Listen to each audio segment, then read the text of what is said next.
Capacitor complaint ആവുകയോ കപ്പാസിറ്ററിൻ്റെ F കുറയുകയോ ചെയ്താൽ cooler മോട്ടറുകളിൽ ഫാനുകളിലൊക്കെ ചില സാഹചര്യങ്ങളിൽ മുകളിൽ മാത്രമായിട്ട് നിൽക്കുകയോ സ്റ്റക്കായിട്ട് നിൽക്കുകയോ ചെയ്യും. അപ്പോൾ കപ്പാസിറ്റർ മാറുന്നതിന് മുൻപ് ജസ്റ്റ് ഒന്ന് കറക്കി വിട്ടാൽ ഇങ്ങനെ എന്നതിൻ്റെ കാരണമായ അൾസറേറ്റിംഗ് മാഗ്നറ്റിക് ഫീൽഡിനെ പറ്റി ഒന്ന് പറയാമോ? അറിയാമെങ്കിൽ സ്റ്റാർട്ടിംഗ് വൈൻഡിങ്ങും ആക്സിലറി വൈൻഡിങ്ങും രണ്ടും ചെയ്യാനുള്ള കാരണം എന്താണ്?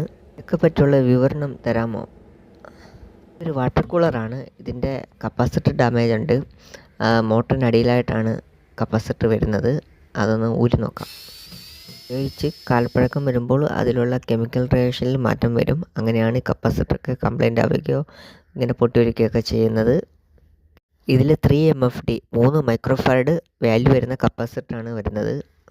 പകരം കെൽട്രോണിൻ്റെ സെയിം വാല്യൂ ഉള്ള കപ്പാസിറ്റർ റീപ്ലേസ് ചെയ്യുകയാണ്.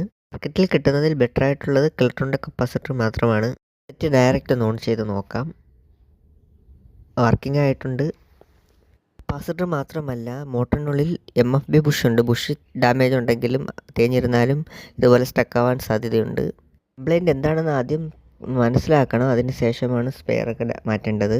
എന്നാൽ മാത്രമേ കംപ്ലൈൻറ്റ് പൂർണ്ണമായും ക്ലിയർ ആവത്തുള്ളൂ. അല്ലെങ്കിൽ റിപ്പീറ്റ് വരാൻ സാധ്യതയുണ്ട്.